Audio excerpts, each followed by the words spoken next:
Hello, everybody, and welcome to another edition of the Elite City Podcast.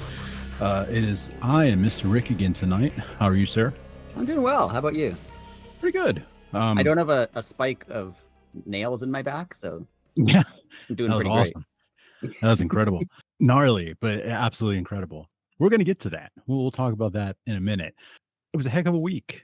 It was fun because the Dynamite was like, they were saying it was going to be, the people weren't going to make it because of the snow. Yeah. But it turned out to be like, this was a great show. I love this. Like, this it really was great. I didn't watch any Collision because I didn't know exactly when it was going to be on, and it was like late at night. I didn't watch it. But yeah, Dynamite was awesome. Like they were saying incredible. Earlier in the day, like we don't know who's going to make it because of the snow, and they were not going to announce any matches, and then like the show ruled. Oh, totally. And yeah, like got to give AR Fox a little bit of credit. Obviously, whenever your name gets called to wrestle with Ospreay, you're like, oh, that's awesome. But the fact that he was ready and prepared, like he seems to be like your everyman. You know, like, okay, we need this to happen. Oh, ask Fox, he'll do it. You know what I mean? Yeah, he's like what they call like a good hand. I think they could put him anywhere. Yeah, there you go. And he, like, without much prior warning, and he can do great. It was weird. Like that match was good. It was good. Oh, yeah.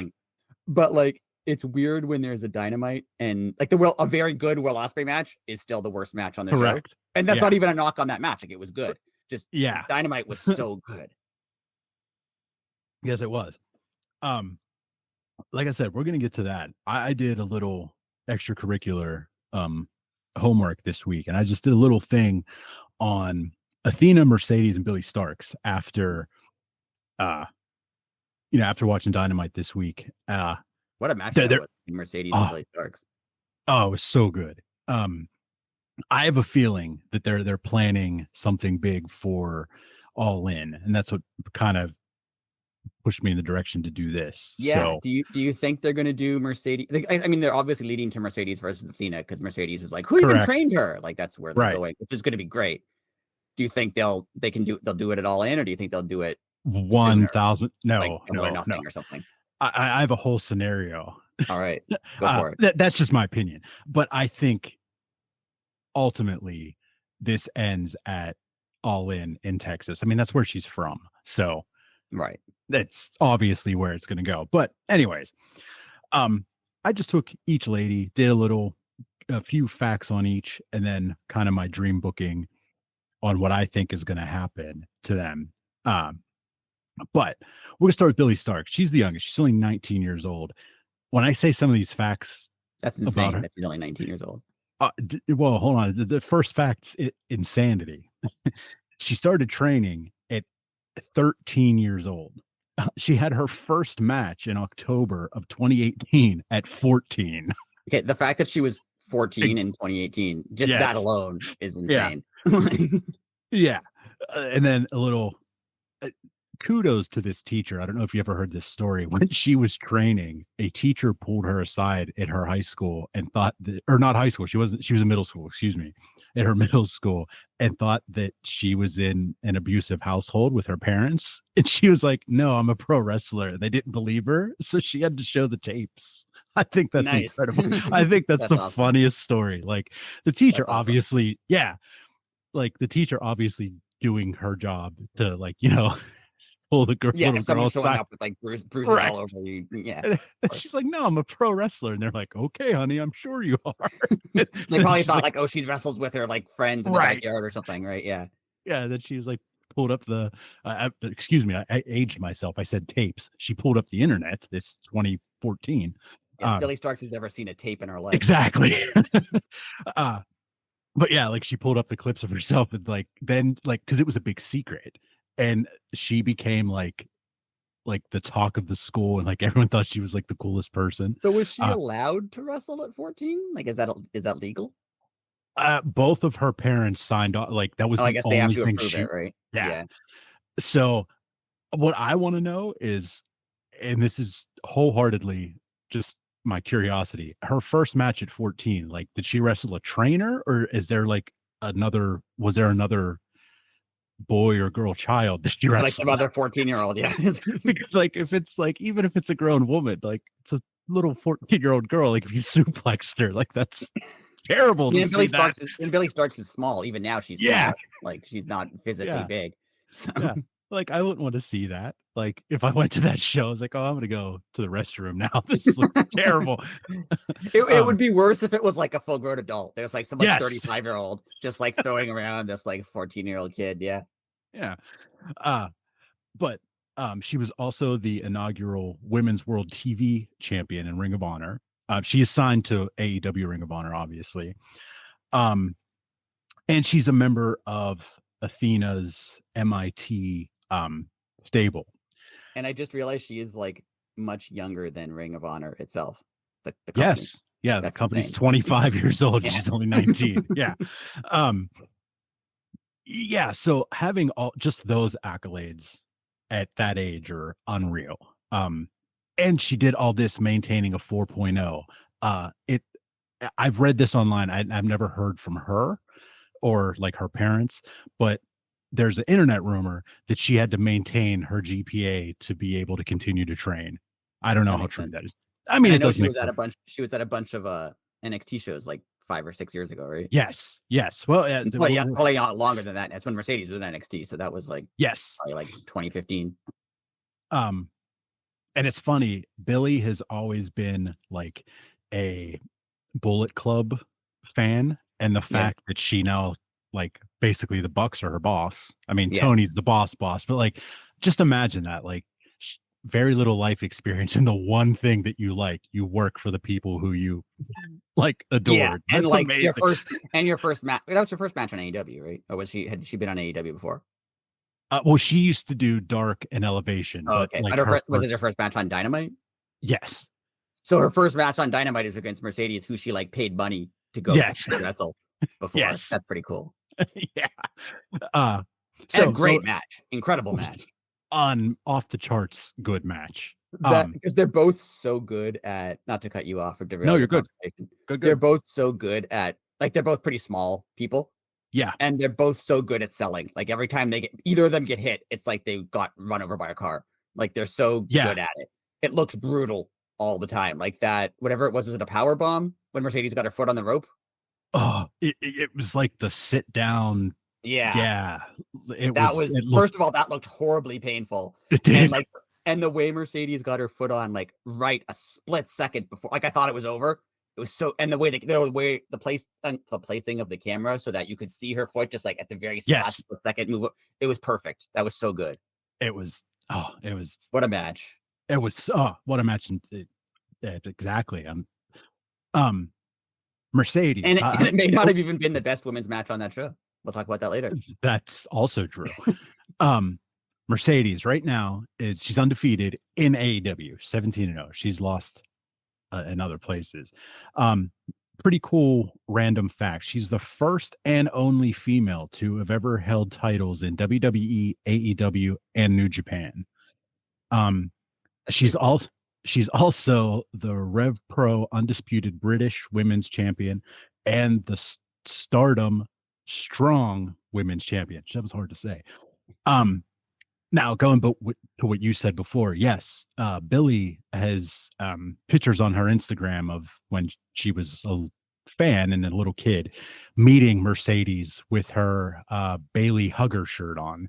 Yeah. And leading up into this match, what did Bailey say? Like, kick her ass for me or something? Yeah, I think Billie Starkz wrote something about like, I can't believe I get to wrestle Mercedes or whatever. And Mercedes said something like, "Oh, you used to pay to watch me wrestle" or something. Yeah. And then Bailey was just like, "Kick her ass for me." That was I love it when they have fun. Now, do you think? I agree with what you're saying, but do you think how many days away is All In? Do you have any idea? I don't know, because Mercedes is at 301 days as TBS champion, and Jade was at 508. Are they going to make her the longest reigning TBS champion? Well, July. I don't know how far away that is. Let me see. Hold on, you keep talking. Oh, okay. So we're gonna move on to Athena right now. Athena is 833 days. Yes, it's 111 days, so she won't be there yet. Okay. Uh, Athena is 833 days as the Ring of Honor Women's Champion. She's the longest reigning champion, period, in Ring of Honor history. She's the leader of the MIT stable, which is an all-female stable. It's Athena, Billie, and it was Lexi Nair, and they threw Lexi out, and now Diamante wants in. So that's an ongoing story. And she's also Athena is also Billie's mentor. And I think this was one of those situations where kind of like Darby and Sting, like, I mean, obviously Darby had a little more experience than Billie, but like just put her with a vet who knows the ropes, knows the business, and just do it. Just go learn. You know what I mean? It is about time though that Athena comes to AEW, because like I don't really watch ROH, but I know she's doing a great job there. But yeah, no one really watches ROH. Like I think they have like 10,000 subscribers or something, so it's not it's not a lot of people. So she deserves to be on like national television. I totally agree. And now this is where this is my little fantasy booking. I couldn't think of the word fantasy. Okay, so this is all post the match that happened Wednesday. So all those cards are still on the table. So my guess is Billie leaves Athena to join Mercedes. And like Mercedes is like, like, what are you doing? she's like, I just want to learn. You're the best women's wrestler in the world. I want to learn from you. So she kind of, I'm using air quotes here, kind of Monets herself, and she dresses to the nines every week. And just Billie is, just follows her around and is legit just like she is on Ring of Honor right now, just learning. So Mercedes eventually buys in and like just totally changes Billie's life. And Billie's all over TV. She's in all the segments with Mercedes, and Mercedes like officially makes her protege. So then Athena is during this whole time is just like beside herself. Like, what are you talking about? I'm the longest reigning champion in Ring of Honor history, and you let her go to, I'm going to use air quotes again, at the main roster. And so like, she's yelling at the backstage people. She's yelling at everybody. So Athena challenges Mercedes, and Mercedes, it's just like, doesn't even like look at her. Like, you're not even worth my time. So Billie steps up, and Billie is like, yeah, I'll take her on. So Athena versus Billie at, we'll say like the May pay-per-view, Double or Nothing. That's usually May, right? Yeah. Okay. Yeah, so like, yeah, so it would be Athena and Billie in May, and Mercedes, Mercedes is banned from ringside, so it's like a no shenanigans match. Athena loses. Billie beats her for the Ring of Honor championship, and of course, Mercedes thinks it's hilarious. Blah blah blah. You got beat by, a rookie, basically. So they go back and forth. Mercedes and Athena feud through the rest of May and all of June. Athena challenges for All In. Mercedes accepts. Athena dethrones Mercedes as the TBS champion, and Billie goes back to Mercedes, and like the whole night falls apart Billie goes back to Athena. The whole night falls apart for Mercedes. I could see that. I like it because I want to stretch it out. Like, All In's not for a while, so you have to stretch it out. I like it. I want Mercedes to have like I've said this a bunch of times. I want her to have like a real long feud. So that would be cool. Yeah. And I think that's where this goes. Like, it's they planted the seeds, and it's all potentially all lines up to a pretty cool, finale at All In, which is, I was saying earlier, that's also Mercedes. I keep saying getting the names mixed up. It's also Athena's home state. So that's where they'll get that'd be really fun. I'd like to see that. What do you think of Mercedes before All In beating Athena and like, because you know how she has 4 belts. Yeah. And getting the ROH belt just for like a month just to have 5 belts and then losing maybe all of them back. I mean, I'm okay with that. That would be awesome too. Yeah, that's there's a lot of places to go with this. It's fun. And they're all so good. Like, and Billie it Starkz, all makes sense. Yeah, and Billie Starkz is like, she's really good as like just a performer. Like when she's doing the backstage segments, like she seems really natural about it, especially because she's so young. Like, she does a great job. Mercedes is now rounded into her character. She's doing a great job. Like what I've seen of Athena, she's doing a great job. Like this is really good. Yeah, like Athena, like I used to talk about this all the time. Whenever AEW signed a lot of the cuts from WWE, like the overreacting that me and you used to talk about. Right. It took her the longest to lose that, but it also added to her being a heel because she would like, just a chop across the chest. She would, grab her chest and then make a real funny face and take a few steps. And so like it worked as a heel, and again, it worked for her too. It doesn't work for everybody, but it doesn't work for everybody. Yeah. It's almost like all wrestlers should be different and not exactly the same. What? You're crazy. I know. It's weird, right? Just like let them be individual people. Yeah, no, it's supposed to be like an assembly line, right? Right. Anybody can do it. You can just plug and play. Them in. Yeah. Wow. Yeah, so that was just my little thing.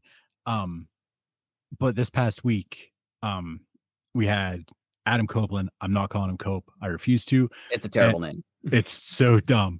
Like if we were like on, like if he was my friend, I was like, oh yeah, my buddy Cope's coming over. But like, no. Like how you call Jon Moxley Mox. Like we'll call him Mox, but his name is Jon Moxley. Correct. Like, if they just changed his name to Mox, I mean that would be less bad because it's not a word. Right. But like, first of all, Cope is a word that means something, so it automatically sounds dumb. And Cope is a terrible name. It's just really bad. It's Copeland. It's a cool last name, and like, I know, and it's not like it has like 45 syllables. Right. I know he wants a short name, but Adam Copeland's not that long at all. And like, they can call him Cope as a short form. That's perfectly fine. Like, it just sounds so dumb when they're like the rated R superstar Cope. It sounds dumb. It sounds like the microphone cut out. Yeah, like if he was just gonna be Copeland, I'd be okay with that. Yeah, that's even better than like Cope is stupid. It's a terrible name. How does he not realize that? Like, I know. Well, it's one of those things. He's paid for it, so he's got to at least get use it for a few, make months, some money back. They are they're not dropping it, but like they announce him as Cope and his graphics as Cope. Yes. Like they'll call him Adam Copeland now sometimes, like on commentary or other wrestlers. I remember the first week he changed, they made a point to every single time be like, "There's Cope over there. What's Cope doing? Oh, I think Cope is doing this." I'm like, it's not going to work. No matter how many times saying it more just makes it sound dumber, not better. Like, yeah, it's like a Simpsons trope. Like it's never going to get better. It's never going to get better. It's only going to get stupider. But anyways, holy mackerel, what a match on free television. Yeah. People were saying, and I think I agree with them, that's the match. If they had that match at Revolution, then Revolution would go down as like an all-time show. Like if Revolution was an amazing show, which it is, but it ended on kind of a note. If they had this match at Revolution instead, you'd be like, yeah, that's a fitting ending to a really great pay-per-view. And the way that they did it, like it wasn't drawn out. It wasn't like, I don't know, the whole segment was what, 15 minutes? Like it wasn't super long. Yeah. Like run in and everything. With I told you a bunch of times, my favorite thing in wrestling is when they start before the match starts and they just brawl around. That's my favorite. They can do that every week, and I would think it was fun every single time. Like it's just fun. It's incredible. I like it. But I mean, the match itself was insane, brutal. I never thought in a million years somebody would actually get. Was it an actual power bomb or a suplex on? I think it was a suplex. Still. Like they're legit nails. Like how they thought. I was surprised they were legit nails because when I saw that thing, I was like, oh, they're probably like rubber nails or like they're coated so they're not sharp. Like I get it. Maybe one of them sharp so that they can rub it in the other guy's head and draw blood. Right. But I did not think that they were real nails. I thought when he landed on it, he was maybe going to cut his back. I didn't think it would like stick. And I know he played it up. Like I saw someone on Reddit, I think, point out that like you could tell he kind of flexed his back. I don't know if he flexed his back out of pain or if he realized it was stuck in his back and like this will look really cool if I can like keep it there for a minute because it's Mox and he's crazy. But when they pull, I had to look away when the refs tried. First of all, you said Wheeler Yuta coming in trying and they'd be like, screw this. And just he's like, nope, I don't want to involve with this. That was awesome. Like when they pulled it up and his skin moved, I was like, no, I can't watch. I turned away for a minute. I'm like, wait till they get that thing out of there. Like, a lot of people were like, they shouldn't show that on TV. And like, first of all, I don't think that was supposed to happen. Like, I think they were expecting him to like cut himself. They weren't expecting it to stick in his back because you can't plan for that. Exactly. That's the thing that happened. Yeah. But like, it was gross. Like it was gross. It didn't bug me in like at all, actually. What did bug me though is the fact that, and again, this is me like kind of contradicting myself. And I'm saying it didn't bug me. Like, I know they talk and they knew that he was okay, blah, blah, blah. But there's obviously a hole in his back. Like the match should have maybe not even stopped, but like he should have rolled out and the doctor should have been like, all right, dude, like there might be a hole in your back. Let me see if I need to just put like some gauze in there or like something. Obvious health purposes. And also it would have been more meaningful. True. Like from a storyline perspective, like from a in-ring perspective. Like if they had to everything stopped and it's like, oh man, like first of all, that's important for like health and safety. Yeah. But it's also like it would have meant more. Yeah. Good call. But it was really like the match was good. The match was great. What do you think of the stuff that happened in the end? First of all, Nick Wayne and what's his name? How do I not remember his name now? Christian. The other patriarchy guy, not Christian. His real name's Simon. Kip Sabian. Yeah. What do you think of them coming out but not Christian? I don't know if that's because Christian just wasn't there, or if there's a reason for not having Christian come out. And then what do you think of Dax walking away? Well, okay. I have two theories on this. The first thing with Christian, if Christian couldn't have made it and like because of the weather, what a way to use Kip and Nick Wayne, because they already planted the seed of, Nick basically, I didn't call him a joke, but whatever, he was like, oh, like your plan never comes to fruition. You're basically an idiot. Yeah. So like, the weather happens. He can't make it. So, just have them do the run in. And then he'd be like, what are you doing? That wasn't part of our plan. And he was like, oh, we'll see what happened when I was here. When we talked about it, it didn't work. Right. Yeah. And then what I think is going to happen is I think Dax, I don't want to say he leaves, but there's going to be like tension between him and what's the other one's name? Dax and Cash. There you go. Cash Wheeler. We're bad with names today. I know. We're just forgetting everyone. So like there's going to be tension between him and Cash, and then you're going to see just like a backstage segment with Dax talking to Christian, and then you're going to have Dax and Christian versus Copeland and Cash. That'd be fun. That. And do you think I love the idea of Christian being upset and Nick Wayne being like, no, see, my plan actually worked. Your plan. Yeah. I love that. I think that's an amazing idea. I think that's what they should do. I'm still hoping it leads to Christian just joining up with Copeland again. Yeah. Well, that's when I say like to split FTR up, like not split up like for good, just have that match. And at the end of that match, you get the reunion between Copeland. I can't see FTR splitting up. No, because, like they're both good wrestlers, but I can't see them doing much independently of each other. Yeah, like just for that match, like they'll tease a split up. You know what I mean? Like that's. I also want to see Christian and Copeland against Kip Sabian and Nick Wayne. Oh, that would be awesome too. That'd be a fun, and because like they're obvious veterans, and then these guys are pretty young. I mean, Nick Wayne's obviously very young. Yeah. That would be a fun. That would be it. They have to get them together. because like we said last week, you don't know how much time there is left. Either like Christian and Copeland aren't young, right? They could end up retiring next week. So yeah, they're both one injury away. Yeah. I mean, technically anyone is, but like they're more like true. Yeah. They're older and more injured. Like put them together just so they can have a run. Oh, and then just immediately give them the belts. Like, I'm sorry, Hurt Syndicate, I love you, but if Copeland and Christian came back Wednesday, I was like, nope, sorry, give them the belts. Yeah, right just now. Give them the belts, even if they have them for like a week and then lose them again. Just yeah, just give me that. Give me 4 hours of television with them have the belts. That's all. Yeah, that would be awesome. Well, do you have anything to add to the? No, I liked it. I thought it was good. I like that Willow's getting involved with Marina Shafir. I hope that they continue that. Same. And I love Willow. I think Willow and Stat, who obviously was in the main event, they both deserve like sustained pushes and big storylines. So maybe Willow will get something with Marina Shafir that'll last a little while, because that would be fun. Willow's awesome. It would be, and we always talked about, well, back when it was the BCC, like how cool it would have been to have like Serena Deeb or I forget who else we wanted in there. But anyways, like Layla Hirsch, I think it was. Layla Hirsch, there it is.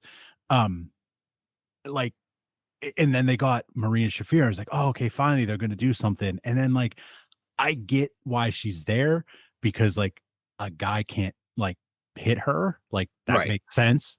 But like, I don't know, like has she ever wrestled since? No, that's what I'm getting at. Like, if she was just there to hold the belt, that's kind of dumb. Like, let her do something. I get making her look like tough and a badass, but like 100%. She should be, if anything, she should just be like wrecking like low card people, or for some, just to do something, right? Just like every couple weeks have her just like destroy someone who's like, it's kind of a name but a lower card person, and just have her like destroy them. At least that's something. Her never wrestling is weird. It is. But especially because she's a wrestler. It'd be one thing if she was just like a manager and like she had no, but like she wrestles. So, and she's very good. Yeah. But I liked it. I hope it goes somewhere cool. I hope we get a Christian. I think we're gonna get a Christian Copeland feud for a bit, and then we're gonna get them together. That's fun. I hope FTR doesn't split up. I don't think they will. I don't think they will. Mox versus Swerve is gonna be cool. I like everywhere they're going from this. I kind of hope Swerve wins the belt. I don't think he will, but I want him to. I think they're going to wait till All In. I think that's going to be an All In thing. Oh yeah. So you think it'll be Ospreay? I think it'll be Ospreay or someone, because I mean, it would be cool if it was Swerve versus Ospreay, or Hangman versus Ospreay, or Hangman versus Swerve. Like all of that would be cool. Yeah. But I think they're going to wait till All In to have Mox lose the title, because they're going to want that like big moment of, finally someone's going to open the briefcase and take the belt out. I think that'll be it All In, but I would like to see Swerve when it's Swerve rules. So, agreed.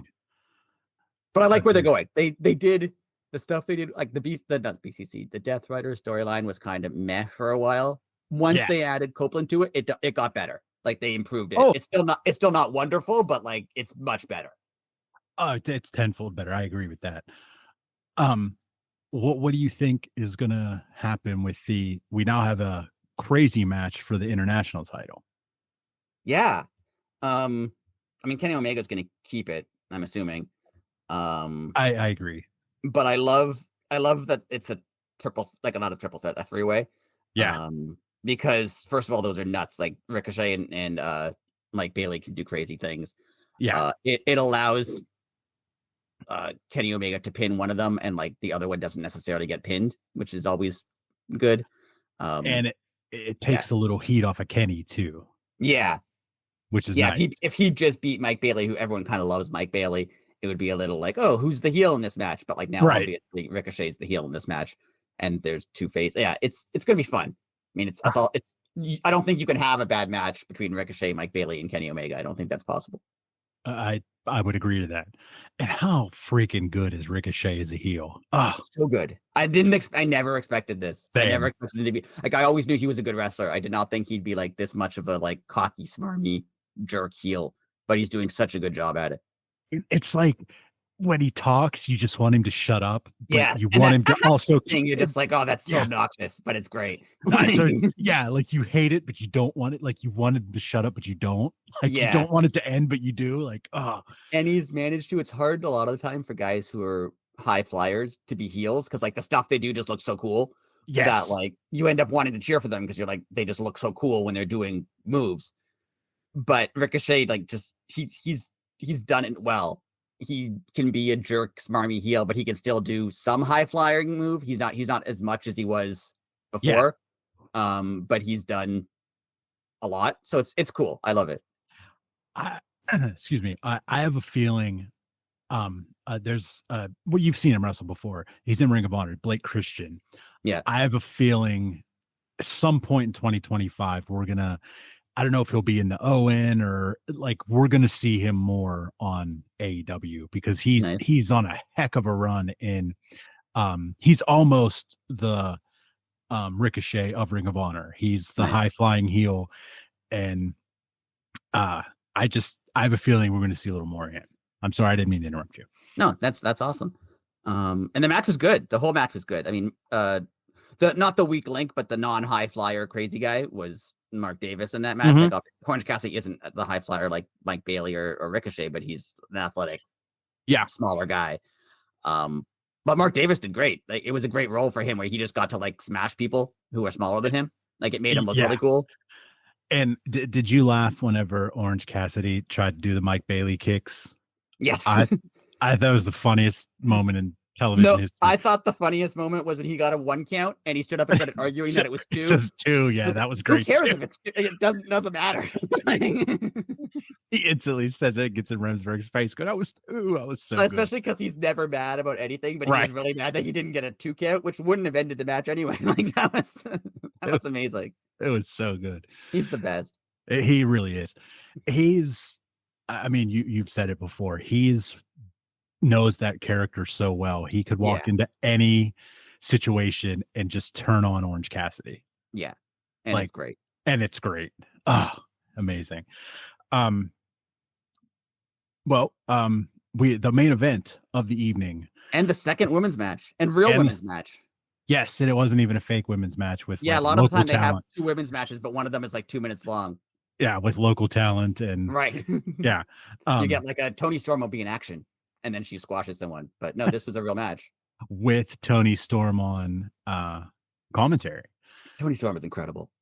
She is. I'm very, very upset at Max. Max needs to. They need to do picture in picture. I'm sorry. Needs to happen. Yeah, you don't get the Toni Storm is the best because she was talking. I forget what she said. She said something in one of the picture in pictures, and then it was like kind of risque. And then Taz is like, "Ooh," and she's like, "Well, we're not on air." And Scott goes, "Well, we're on air some places," and she's just like, "Oh." Oh, it's the best. But Megan Bayne and Kris Statlander had a banger of a freaking banger. Megan Bayne, I didn't know anything about until like recently when she showed up in AEW, but she's been awesome since she showed up. And like Stat is just, she's had some of my favorite, like not just women's matches, some of my favorite matches in the last year. She's been on fire. She is not only on fire, she's like become the staple of the, like, I don't want to say the women's mid card, but if that makes sense, like she's like the benchmark. She's kind of like if you want to get to the main event, you have to go through you can have a good match with her because she's awesome and she can do I think I wish she would get. I know she had like a really short TBS title run. I wish she would get something. I know. Like where she gets a run with something, just because she's so good and she always has great matches and she could have a great match with like obviously like a smaller person who she can throw around. She could have a good match with someone like Willow, who's like high energy and athletic. She could have a good match with Megan Bayne, who's another like big, tough, strong wrestler. Like she can do it. She can do everything.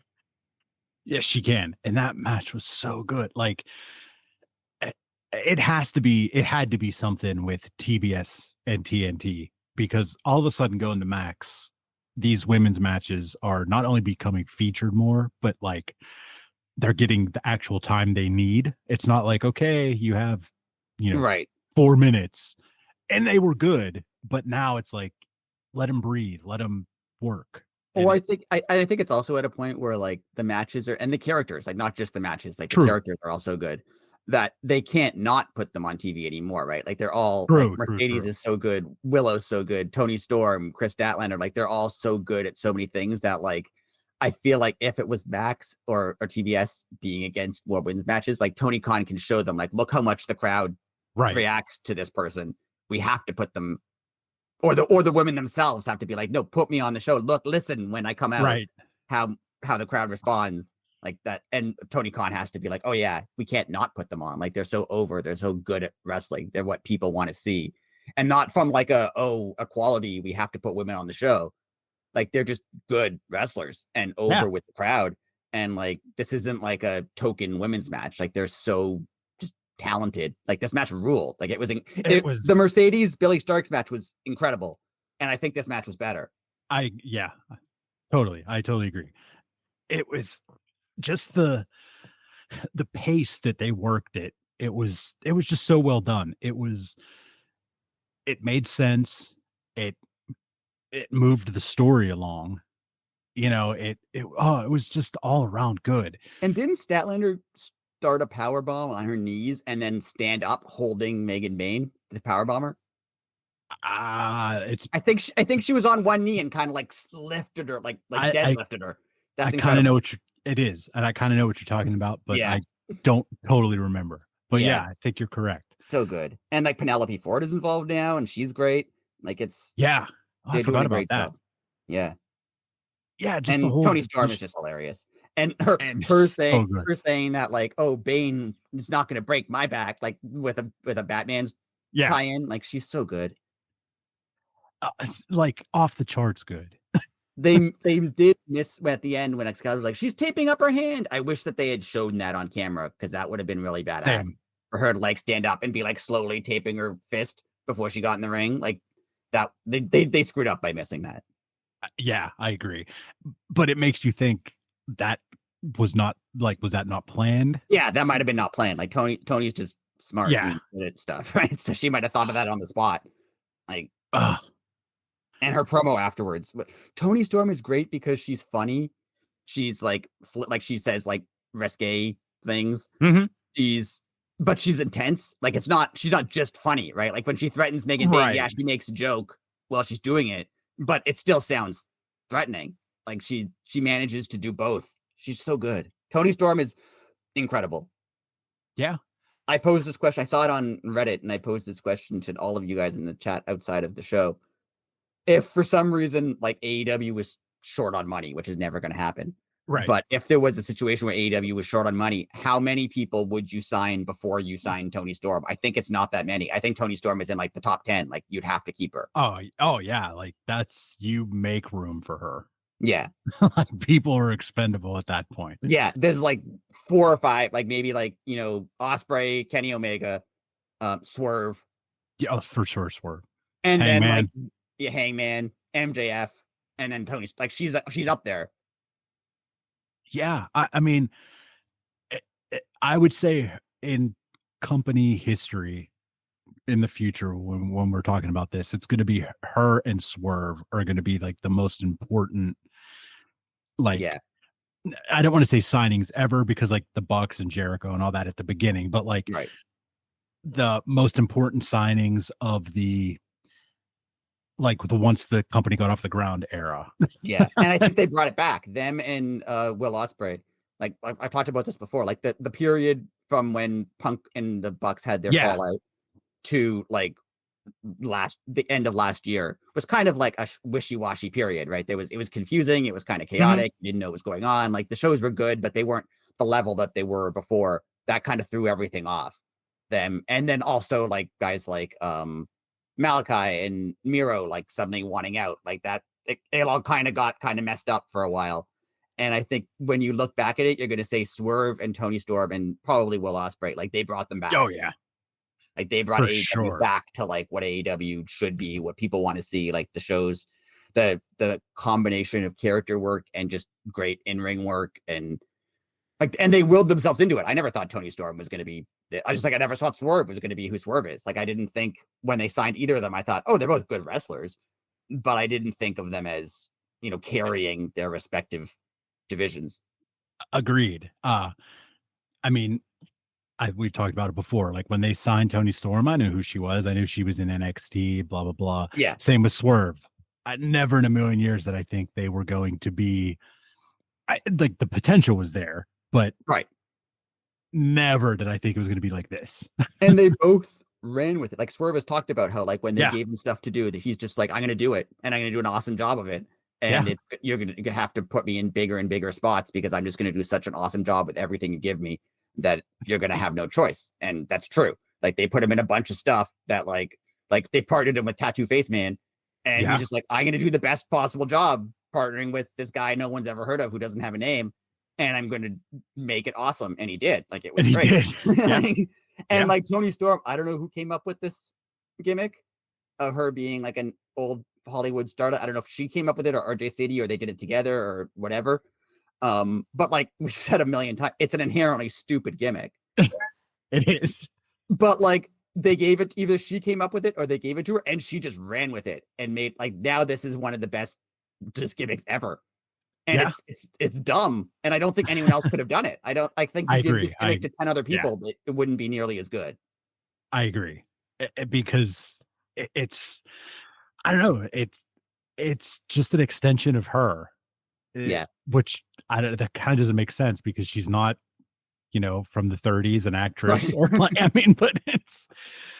And she's like funny and cool and tough and everything. She could be a face, she could be a heel, she can be in a comedy thing, she can be a comedy sketch where she's being silly, she can be in a hardcore match against Mariah May where she's brutal, she can be like now like the underdog kind of, again, even though she's the champion against Megan Bayne.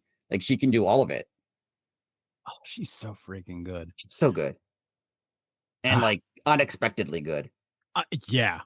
Totally unexpectedly good. Like I said, she was on my radar, but not. I mean, when they signed her, I was like, oh, okay, that's cool. But did you read that? Did you read that interview with Saraya, who was talking about her recently? No, I didn't. Like last week or something, Saraya did an interview talking about it was with the same one where Saraya said like she might end up retiring soon just because contract's up and like it might be it for her. She's not sure. But she was talking about the Outcast and being like, when they put us together, like Ruby obviously had a bunch of experience on TV and Toni Storm had a lot of wrestling experience, but she said she wasn't really comfortable cutting promos. She said back in the Outcast days, like the other two cut the promos, right? Like Saraya or Ruby would do the promos and they would give Toni mic time and she'd be like, she was so awkward and didn't want to do it. And they gave her like, 2 lines to say. And she was like, okay, I'll say 2 lines, but I don't feel like doing more. I just want to wrestle. Right. And then she went from that to like who she is now, where she's just like super confident and like ad-libbing, like the stuff she does on commentary. I know she probably thinks of a lot of it in advance, but a lot of it's just like ad-lib based on what's happening, right? Like she's bouncing off what they're saying. And like she's just so good at it now. And you have to think like her and Harley Cameron, who's like super inexperienced, putting them both with Saraya. It's like what we talked about, putting, Billie Starkz with Athena or Darby with Sting, like putting them both Saraya, who like has had a lot of TV experience and a lot of TV wrestling experience. Like how helpful that must have been for them. It's a formula that AEW has kind of like perfected. Yeah. And like you look like they have Hook with Joe and Hook with Joe and Shibata now. Nick Wayne and Sabian with Christian. Christian, it's Sting Darby. I mean, they've been doing it since, and it works like almost every time. Works. Yeah. I mean, why wouldn't it work? You know what I mean? Like, it's like being an apprentice and, I'm a carpenter, but I don't know how to be a carpenter. So they send you, you work with a master and you learn. I don't know. It's weird that it took this long for the industry to figure that out. And they do a super good job of like respecting the legends and letting them obviously look good. Oh yeah. Without having them just take over. True. Like it's always it was always a problem, like in WCW, of course, but obviously in WWE too, where like, oh, we're gonna put you in a thing with DX, and then DX is just like, now they're gonna beat you up and make you look stupid because DX is obviously way cooler than you, and like that doesn't help right. the other people in the thing, right? Yes, it helps them a little bit because they get to be on TV with Shawn Michaels, but if they just get beat up, that doesn't really do anything for them, right? But and WCW obviously super guilty of that, right? Like we're gonna have Hulk Hogan just beat everybody. I'm like, but that doesn't really help everybody else, right? Like, but AEW has done an awesome job of like partnering people together and making the legend look good without having them just overshadow everything.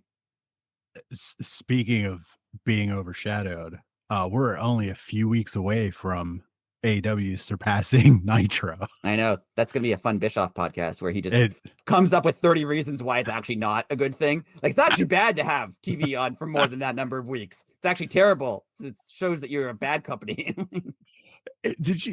He said about the Mox spot, he was like, oh yeah, that you do things like that, that's how you lose sponsors. And it was almost like clockwork. Literally he put that out on Instagram or Threads or something, and it's like literally like 35 minutes later, AEW announced a multi-year contract with Progressive Insurance. Nice. And I just thought that was like, he couldn't have timed that any worse. And of course everyone's like, oh, hey Eric, did you read this? I mean, stuff like ratings and attendance is obviously overanalyzed because it's like how accurate are ratings? We've gone over this a million times. Like they only measure, a couple thousand houses and like extrapolate that information. Like it's all, we don't know. Yes. But like ratings have been down for AEW, but in the last few weeks, ratings have been up again. Like this was the highest rated Dynamite in a while since like September. Oh, nice. Like it's one of the high, and the attendances are going back up. Like, yes, they're doing smaller venues, but they were doing, right, 2,000 people in an arena. Now they're doing 3 or 4. Like they're heading back up. Like it's whatever they're doing is obviously whatever they're doing is putting on good shows, but like it's working. So yeah, keep doing it. Like don't listen to like the random, I mean, not that they are, but don't listen to I think Tony Khan has stopped booking for the internet a little bit too. For a while, it seemed like he was really booking for like what the internet thought he should be doing. Yeah, I see that. That's a good point. I think now he's kind of just booking for himself, which like he knows wrestling. He knows what's good TV. So just do that. And he's a fan the way that the fans are. So the fans are okay with that. Yeah. Like he's a mega fan. So.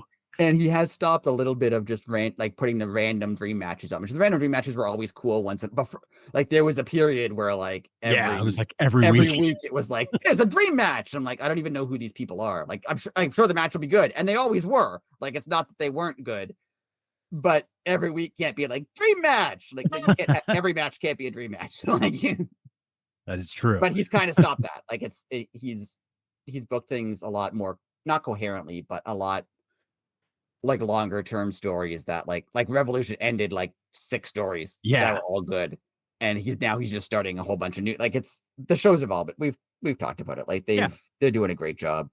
Totally. I've super enjoyed, like this Dynamite was one of the better Dynamites I've seen in a while personally. Oh, it was for, like you said at the beginning, for the weather, the fact that people, it was like up in the air if they weren't going to even be able to be there, to the show that they put on. Like I would have never guessed at 3:00 in the afternoon on Wednesday that show would have been that good, because like at 3:00 we didn't even know the card yet, really. Right.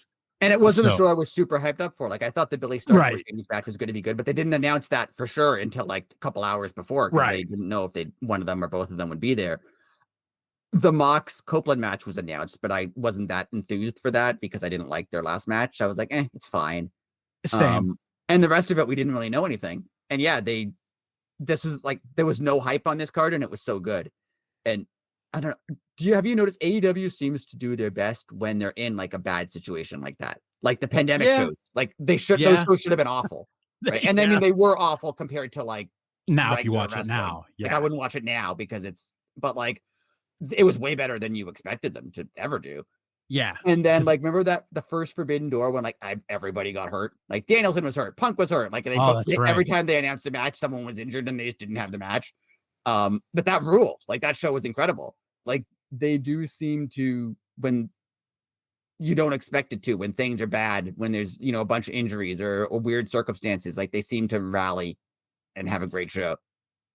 And that says a lot to, 90% of their rosters like indie people. So they're kind of used to not knowing what's going to happen. Right. Because you show up at the local fire hall and it's like, hey, I'm wrestling Rick tonight. Oh, okay, cool. You don't know. There's no. Right. So. And it makes me feel like the locker room chemistry is back. Like a lot of it got wrecked by, Agreed. Not just CM Punk, but a lot of it by CM Punk, but a lot of it also by like, Andrade getting in a fight backstage, and the Hardys obviously fall out with everything that happened with them. And, Miro complaining or Malachi not wanting to do jobs, or Ricky Starkz not wanting to be there. Like that, there was a bunch of like weird, all the stuff that happened with like Britt Baker and Thunder Rosa. Like there was a bunch of weird backstage things. I forgot about all that.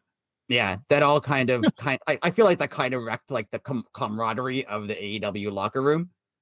Yeah. And now it feels like it's back to the point where like if a show is in tight circumstances like this one was, they can all kind of rally together and be like, okay, all of us are going to put on a great show. Like this was a group effort. This wasn't like 100%. One guy stealing the show. This was the whole crew. Yeah, I agree. That's a great analogy. Yeah. Before we head out, do you have any final thoughts, my friend? No, I'm happy. I think, like I said, this is one of the best Dynamites I've seen. I'm looking forward. I don't even know if they announced anything for next week. They did. I don't remember what it was, though. Yeah, they did, and I can't remember either. And it was really good, though, what it was. Yeah. I know it was. I don't remember what it was, though. But yeah, fun stuff. Good shows. Yeah. I'm excited. Yeah. All In's going to be great when they get there. What's it called? It's going to be great. Dynasty going to be awesome. Yeah, Dynasty in what, 10 days, 9 days, something like that. Yeah.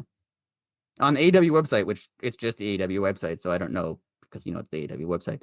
The only thing they have listed is Kenny Omega Live, but I'm sure they announced something else, but I don't remember what it was. Yeah, there was something that they announced during the show, and I was like, oh man, it's going to be awesome. I remember them announcing it, but I have no idea what it was now. Well, we'll find out. Can't believe the AEW website let me down. Again? Shocking. Come on. It's only been 5 years. On that note, we are at Elite City Pod on all social media. Check us out on YouTube. We do have a YouTube, and they don't like us anymore, so we got buried. Yeah, if you're on whatever you're on, like and share and follow and comment. Yeah. If you're on YouTube, even if you hear us, like honestly, if you hear us on something else, go to our YouTube and like just listen to us on YouTube for a bit too, because it helps. And yes. Thumbs up or subscribe. Those help. So. Oh yeah, that's what I haven't been doing. I need to thumbs up our videos, because I don't do that to any video. I never thumbs up anything, but yeah. Same here. Yeah. I just subscribe. Yeah. Anyways, as I tell everybody to do all those things, I'm like, I don't bother with it, so why the hell should you? So I guess that was a good way to end it. Anyways, we'll all see you next week. Have a great week, everybody. And until next week, later.